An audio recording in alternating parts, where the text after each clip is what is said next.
Давайте восклицать, друг другом восхищаться, высокопарных слов не надо опасаться.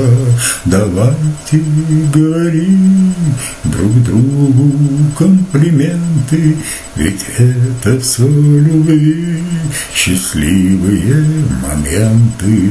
Давайте горевать и плакать откровенно, то вместе, то повру, а то попеременно. Не надо придавать значения сословию, поскольку грусть всегда сопутствует с любовью.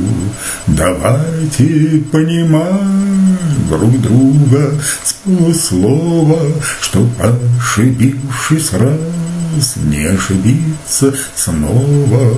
Давайте жить во всем, друг другу потакая, тем более, что жизнь